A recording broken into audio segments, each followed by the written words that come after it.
भर जैतौ हमरा अखिया से रुकतौ नीलोर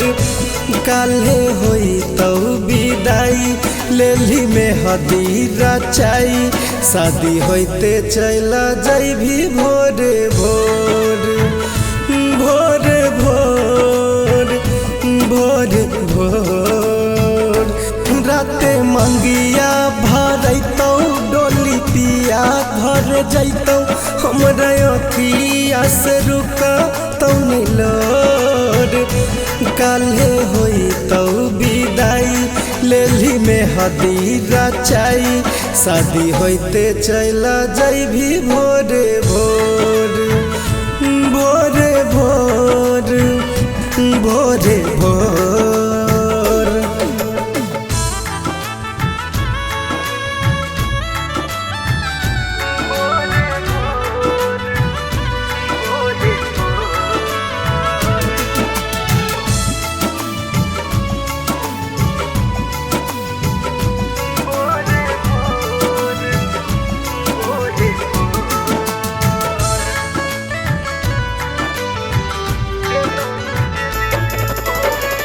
देलही जे दिल पर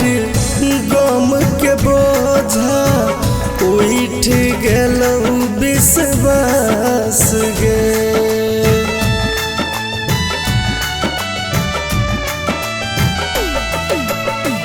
देलही जे दिल पर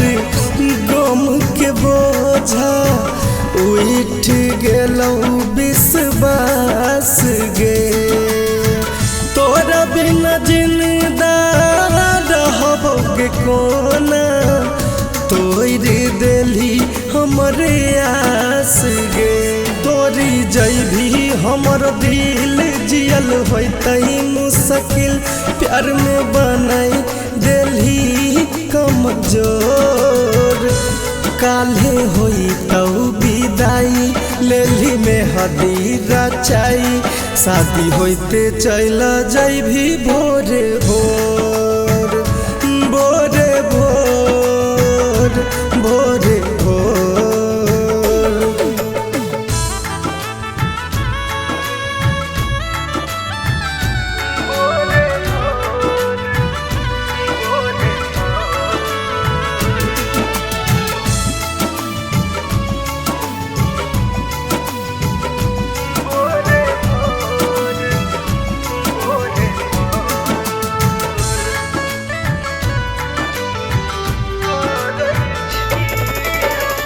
करै छियौ प्यार गे सोना जीबौ नहीं तोरा बिना गे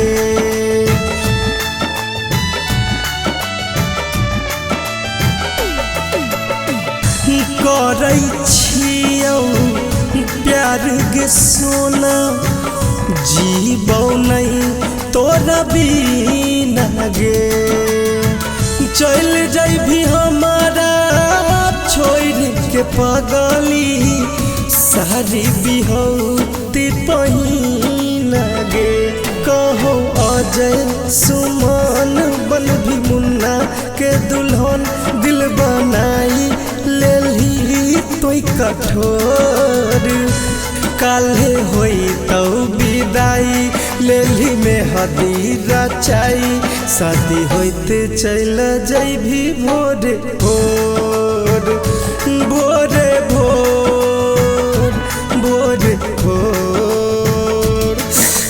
गणपति रिकॉर्डिंग स्टूडियो भवानीपुर।